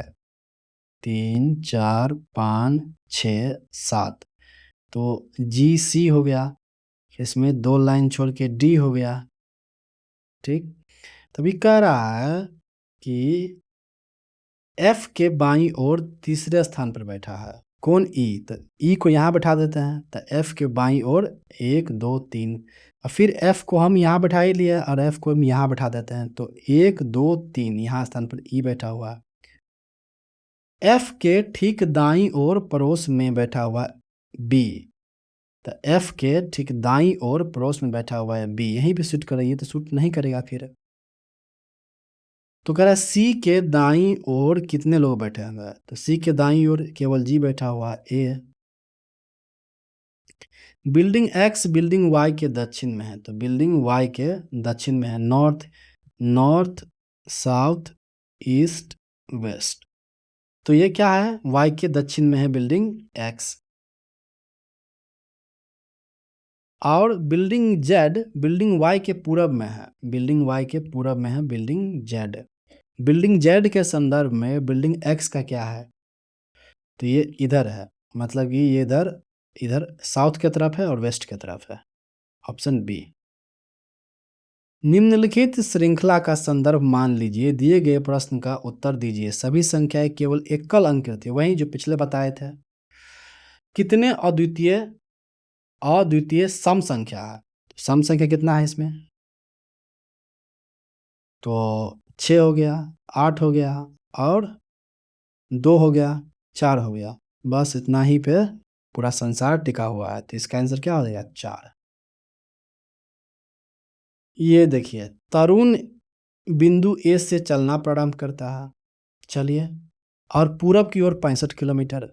चल भाई, पूरब की ओर 65 किलोमीटर। पूरब इधर नहीं है। मैप के अनुसार पूरब ऑलवेज किधर रहता है? मैप के अनुसार पूरब हमेशा, मैप के अनुसार पूरब हमेशा इधर रहता है, हमेशा पूरब इधर है। गुड। और ये चलता है 65 किलोमीटर ड्राइव करता है। फिर वह बाएं मुड़ता है और 42 किलोमीटर ड्राइव करता है। इधर से यहाँ चला बिंदु ए से, और इधर ये 42 किलोमीटर चल दिया बाएं। बाएं मुड़ता है और 78 किलोमीटर, तक इससे ज़्यादा होगा 78 किलोमीटर। ये 78 किलोमीटर ड्राइव कर लिया। फिर बाएं मुड़ता है और 71 किलोमीटर। चलो 71 किलोमीटर फिर ड्राइव कर लिया, और बिंदु पी पर पहुंचता है, ठीक। बिंदु ए पर दोबारा पहुंचने के लिए मतलब यहाँ जाना है उसको, तो देख लीजिए 65 में 78 जोड़िए, तो इधर कितना जाएगा? 13। और 42 और 71, तो 71 में से 42 घटाना है। 71 में से 42 हमको घटा देना है, तो इधर हो जाएगा 9, इधर जाएगा 2, ठीक। 65 65 13, इधर 29, तो ये कितना है? 29 किलोमीटर उत्तर में। कितना है ये? 29 किलोमीटर उत्तर में। इसका आंसर क्या हो जाएगा? ऑप्शन, यहाँ से यहाँ चलेगा इधर तब ना जाएगा।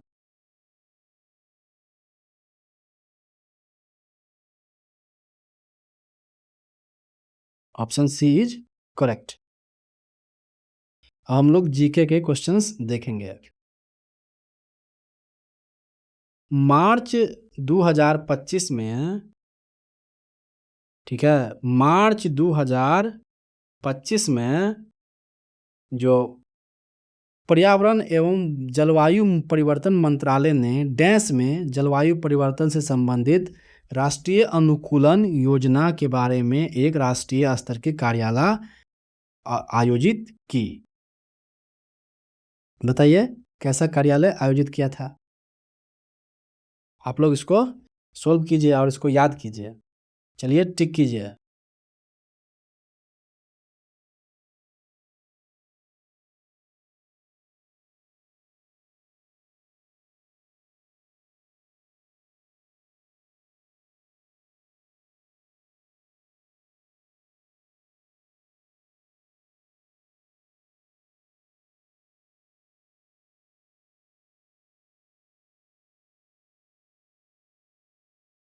तो इसका क्या सही उत्तर हो जाएगा? ये नई दिल्ली में।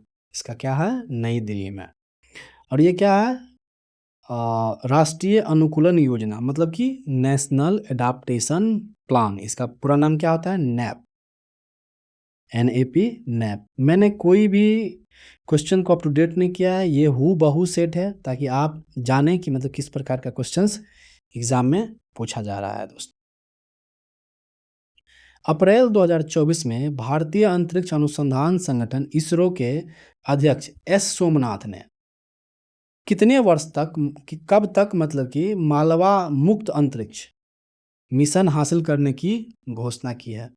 बताइए कब तक अंतरिक्ष में मालवा फ्री करेगा ये? तो इसका टारगेट कब रखा है? इसका टारगेट रखा है 2030 तक। ISRO, Indian Space Research Organisation, तत्कालीन अध्यक्ष कौन थे? S सोमनाथ। मलबे से अंतरिक्ष में रहने से क्या होगा? पहले मलबा कहते किसे हैं? तो मलबा जैसे निष्क्रिय उपग्रह हो जाता है और रॉकेट के टूटे हुए भाग ऊपर में अंतरिक्ष में घूमते रहते हैं। तो इससे कभी कभी हो सकता है कि अंतरिक्ष में जो सक्रिय उपग्रह है, जो एक्टिव उपग्रह जो काम कर रहा है, उससे टकराकर उन्हें नुकसान पहुंचा दो दोस्त। तो इसरो की हेडक्वार्टर कहाँ है? बताइए इसरो की हेडक्वार्टर कहाँ है? इसरो है बेंगलुरु। बेंगलुरु इनका हेडक्वार्टर है इसरो का, जो कर्नाटक में है। इनकी स्थापना कब हुई थी? तो 15 अगस्त 1969 की इसरो की स्थापना हुई थी। और इसका जो फाउंडर है, जो फादर ऑफ इसरो किसे कहेंगे?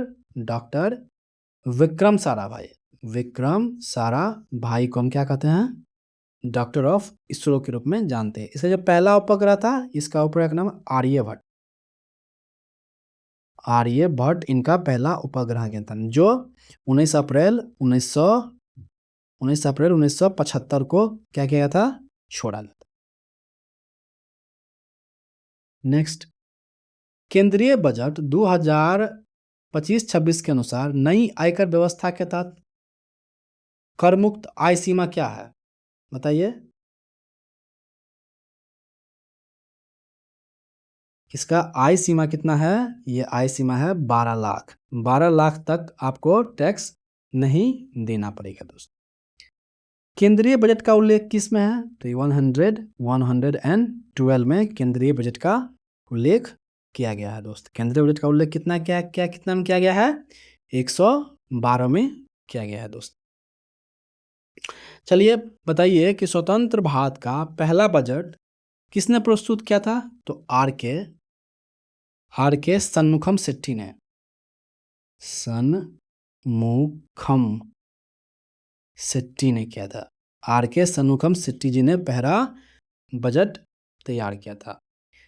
रेल बजट को कब आम बजट में मिला लिया गया? तो 2017 में। 2017 में रेल को आम बजट में मिला लिया गया दोस्त। नेक्स्ट, 2024 ओलंपिक में क्लीन एंड जर्क में, जो वेट लिफ्टिंग का ये वर्ड है, क्लीन एंड जर्क में 224 किलोग्राम भार उठाकर पुरुषों की 89 केजी भारोत्तोलन श्रेणी में नया विश्व रिकॉर्ड किसने बनाया? बताइए।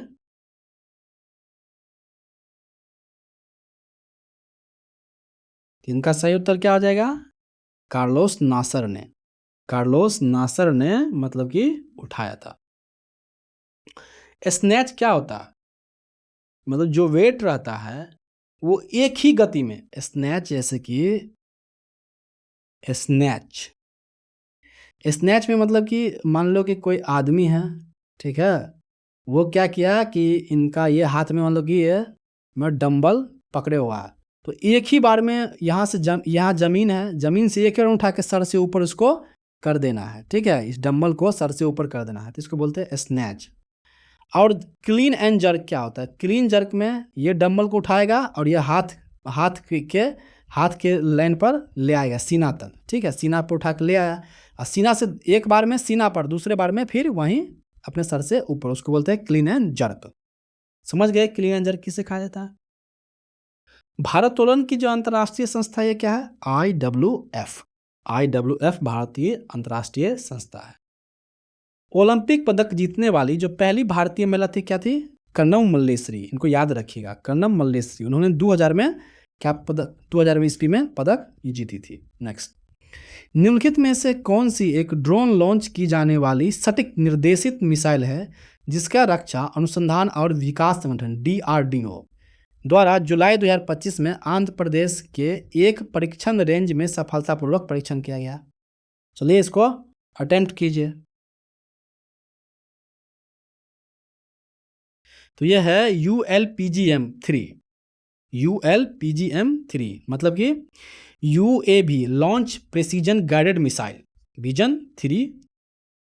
ये इसका सही उत्तर क्या हो जाएगा? बी। अब जानते हैं DRDO, ठीक है, DRDO की स्थापना कब हुई? DRDO का फुल फॉर्म क्या होता है? तो Defence Research and Development organisation.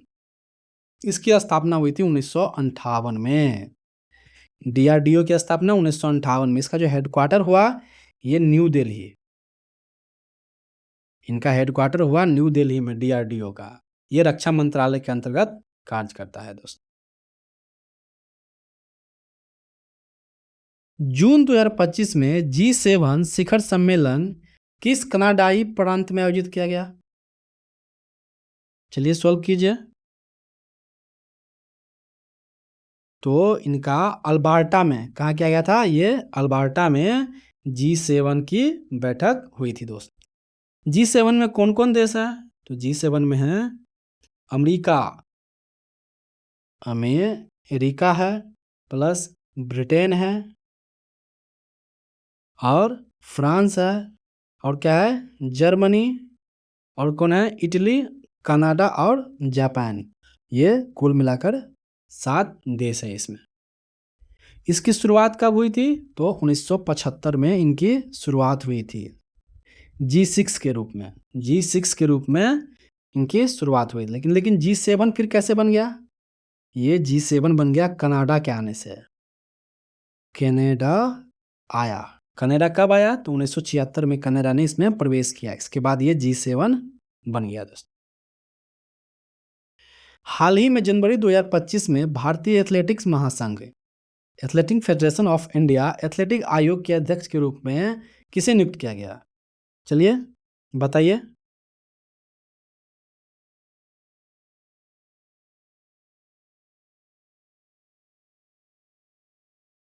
तो इसमें जो नियुक्त किया गया है अंजू बेबी जॉर्ज को, अंजू बेबी जॉर्ज को नियुक्त किया गया है। एथलेटिक्स में जो गेम आता है ये कौन कौन आता है मुख्य रूप से? तो ये आता है रनिंग, इसमें रनिंग आता है, और जंपिंग, रनिंग आता है, जंपिंग आता है, थ्रोइंग, ये फेंकते हैं हम लोग, ये सब रनिंग, जंपिंग, थ्रोइंग ये सब आता है। और स्प्रिंट का जो इवेंट, जैसा 100 मीटर का स्प्रिंट, 400 मीटर का स्प्रिंट, जो मैराथन जो दूरी होता है इसमें, मैराथन का जो दूरी होता है ये कितना दूरी होता है? 42.195 किलोमीटर इसका मैराथन की दूरी होती है दोस्त। नवंबर 2025 में निम्नलिखित में से किस सरकारी निकाय ने दिल्ली की बिगड़ती वायु गुणवत्ता पर गंभीर चिंता व्यक्त की, यह कहते हुए कि मानक पहचान भी अप्रभावी हो गया? बताइए।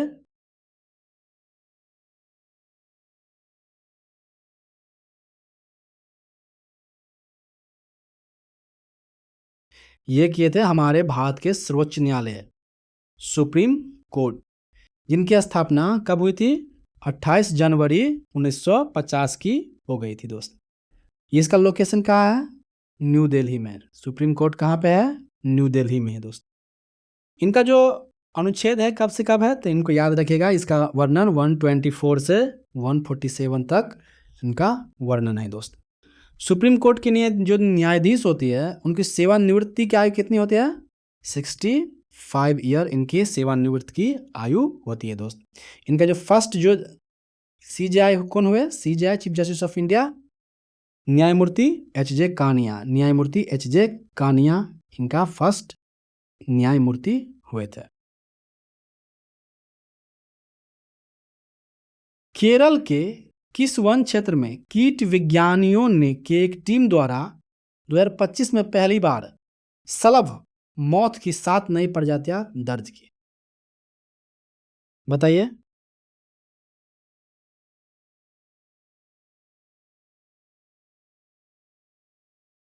तो ये थी रानीपुरम वन। क्या था? रानीपुरम वन। जो रानीपुरम वन कहाँ पे है? रानीपुरम वन का लोकेशन जो कसारगोड जिला जो कहाँ पड़ता है? केरल में जो कसारगोड पड़ता है वहाँ है। केरल की हम राजधानी के बारे में जानते हैं, कहाँ पे है? तिरुवनंतपुरम में। केरल की राजधानी तिरुवनंतपुरम में। और राज्य गठन हुआ था 1 नवंबर को 1/11/1956 की इसकी निधन हुआ था। इनका भाषा मलयालम है दोस्त। केरल के जो ऑफिशियल लैंग्वेज है मलयालम है दोस्त। इनका फेमस डांस पूछेगा आपको। डांस तो केरल का डांस कौन कौन है? तो कथकली और मोहिनी अट्टम इनका डांस है। कथकली और मोहिनी अट्टम डांस है। कहाँ? किसका? केरला का दोस्त। जून 2025 में किस संस्था के शोधकर्ताओं ने पीएच उत्तरदायी चिकित्सा अनुप्रयोग के लिए स्मार्ट पेप्टाइड्स प्रयोग किया है? किसने? बताइए। तो आईआईटी गुवाहाटी में। कौन? आईआईटी गुवाहाटी कहाँ है? असम। आईआईटी गुवाहाटी असम। तो असम के बारे में जान लेते हैं। इसका जो कैपिटल है, असम का कैपिटल ये कहाँ पे है? ये है दिसपुर।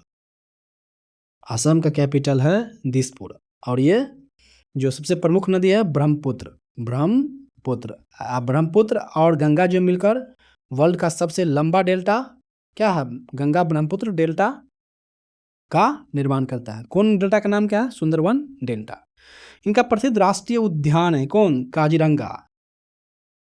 Kaziranga national park. जो वन हॉर्न राइनो के लिए ये फेमस है, काजीरंगा नेशनल पार्क। इनका जो फोल्क डांस है ये है बिहू। इसका नृत्य है बिहू। राज्य पशु है एक सिंग वाला गेंडा। इनको याद रखिएगा। जनवरी 2025 में जयपुर लिटरेचर फेस्टिवल में विमोचित ज्ञान सीपिया पल्स ऑफ विजडम किसने लिखा है? लिखने वाले हैं कौन? बताइए।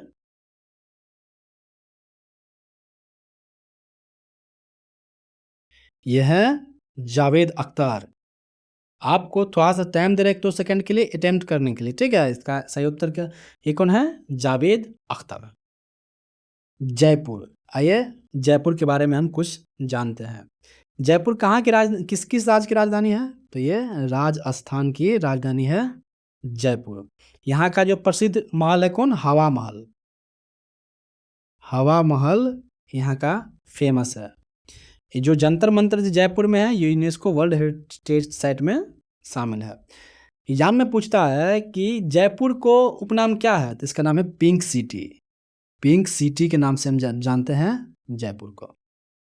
नवंबर 2025 में नए श्रम सुधारों के तहत बीड़ी और सिगार श्रमिकों के लिए कौन सा प्रमुख श्रम लाभ सुनिश्चित किया गया है? चलिए अटेम्प्ट कीजिए। इसमें क्या गया है? न्यूनतम वेतन गारंटी। ठीक है, न्यूनतम सैलरी की गारंटी के लिए इसमें नियम किया गया है दोस्त।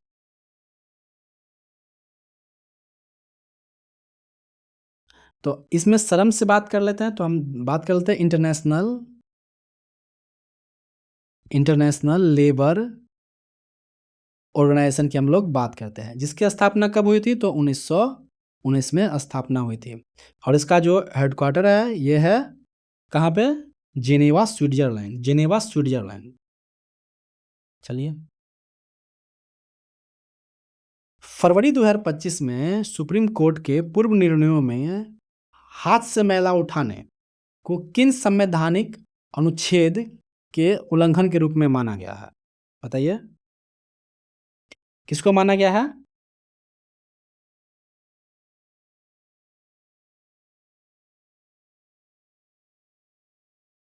तो ये माना गया है ऑप्शन डी, मतलब कि अनुच्छेद 17। अनुच्छेद 17 में क्या दिया गया है? तो अस्पृश्यता का उन्मूलन। ठीक है, अनटचेबिलिटी। अनुच्छेद 17 में क्या गया है? अनटचेबिलिटी दिया गया है। 21 क्या है? 21 में दिया गया है कि जीवन और व्यक्तिगत स्वतंत्रता। ठीक है, जीवन और व्यक्तिगत स्वतंत्रता दिया गया है दोस्त। और ये सब ये क्या है? ये है फंडामेंटल राइट। ये है फंडामेंटल राइट। फंडामेंटल राइट का वर्णन कितना है? तो 12 से 35 में है। और पार्ट कितना है? तो पार्ट 3 में फंडामेंटल राइट के वर्णन किया गया है दोस्त। इसमें राइट टू इक्वालिटी, समता का अधिकार किसमें है? तो 14 में, कानून के समक्ष समता का अधिकार आर्टिकल 14 में दिया गया है। ठीक है, आगे बढ़ते हैं। थाने से पहली बार सांसद बनने किस व्यक्ति को 2025 में संसद रत्न पुरस्कार से सम्मानित किया गया? बताइए।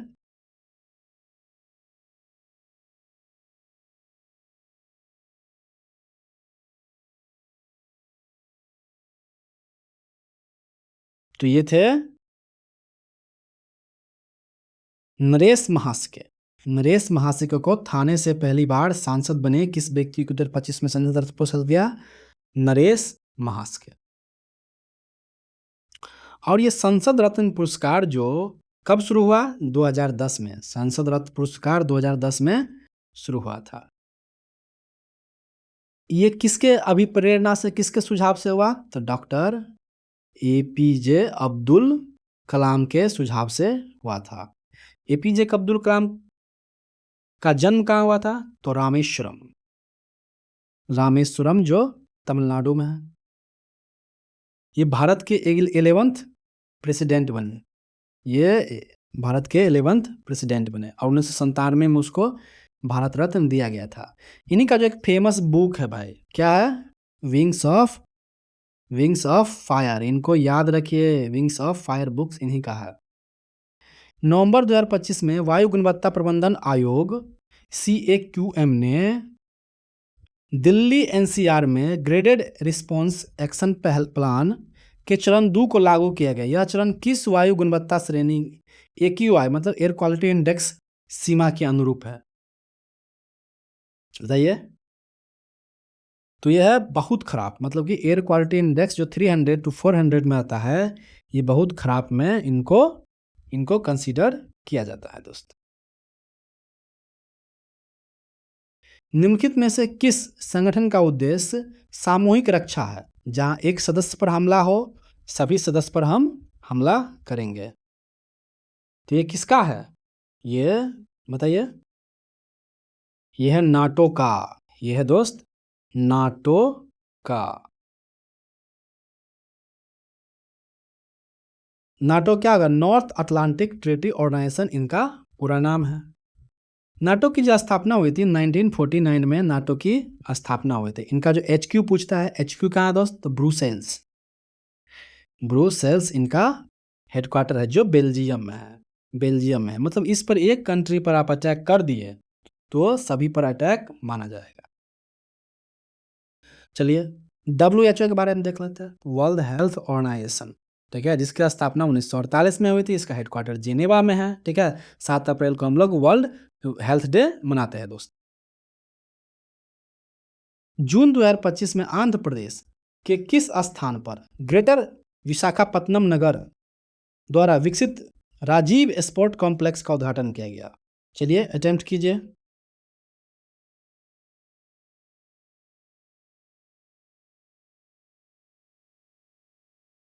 तो ये क्या है? गजुवाका में, ऑप्शन बी, गजुवाका में ये अटेम्प्ट किया गया दोस्त। आइए समझते हैं आंध्र प्रदेश के बारे में कुछ फैक्ट्स जान लेते हैं। इनकी जो स्थापना हुई थी 1 नवंबर 1956 की इसकी स्थापना हो जाती है। इनका जो भाषा है इसमें तेलुगु बोला जाता है, इसमें तेलुगु बोला जाता है, ठीक है। इसका फेमस डांस याद कीजिए, फेमस डांस ये है कुचुपुड़ी।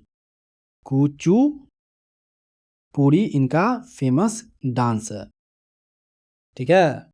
इसमें जो फेमस मंदिर पूजा जाता है ये तिरुपति का जो मंदिर है, वेंकटेश मंदिर, ये भी आंध्र प्रदेश में ही पड़ता है।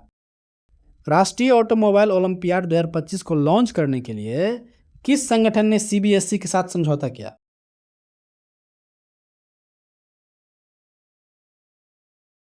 चलिए अटेम्प्ट कीजिए।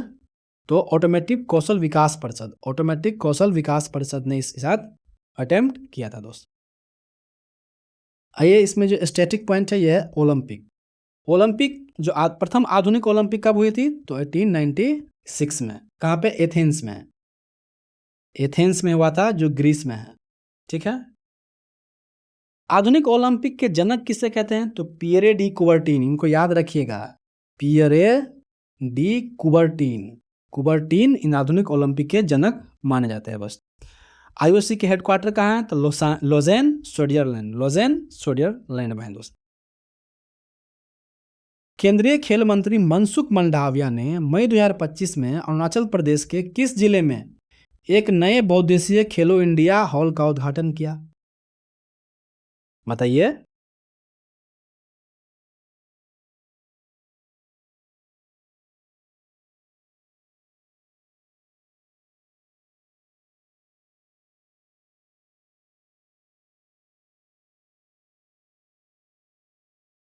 यह है अरुणाचल प्रदेश का कामेंग जिला, ठीक है। अरुणाचल प्रदेश का कामेंग जिला में हमारे खेल मंत्री मनसुख सिंह मंडाविया ने किया था।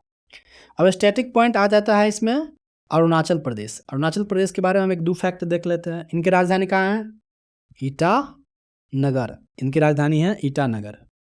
और ये राज्य का दर्जा मिला 1987 में, अरुणाचल प्रदेश को राज्य का दर्जा मिला है दोस्तों।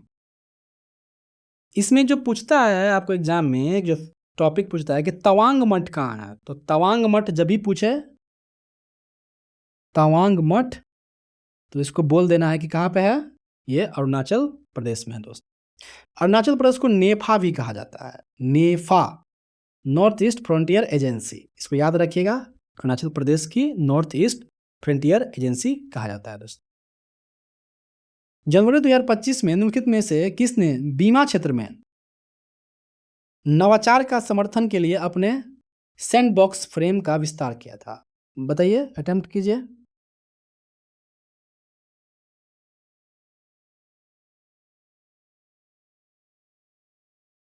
तो बस इसके साथ कौन हो सकता है? इसके साथ तो IRDA, IRDA, IRDA, insurance regulatory development authority of India, IRDA, ठीक है। इसका हेडक्वार्टर पूछेगा, इरडा का हेडक्वार्टर ये दिल्ली में नहीं है दोस्त, ये है हैदराबाद में है। हैदराबाद में इनकी हेडक्वार्टर है। इरडा के हेडक्वार्टर कहाँ है? हैदराबाद में। इसमें मुख्य रूप से आता है SEBI, security exchange board of India. इनकी स्थापना 12 अप्रैल 1988 की हुआ था। सेबी की स्थापना कब हुई थी? 12 अप्रैल 1988 में। लेकिन इसके लीगल जो दर्जा मिल गया था ये 1992 में, सेबी एक्ट 1992 के द्वारा। इनका जो हेडक्वार्टर है सेबी का, ये है मुंबई। इनका हेडक्वार्टर मुंबई महाराष्ट्र में है दोस्त। ये जो निवेशक होते हैं, इन्वेस्टर होते हैं, इनके हित के रक्षा करता है। थैंक यू दोस्त। अगर ऐसे ही सेट की अगर आवश्यकता है, अगर चाहते हैं कि नहीं मेरे साथ पढ़े, तो लेक्चर को लाइक कीजिए, सब्सक्राइब कीजिए और शेयर कीजिए। Thank you. जय हिंद।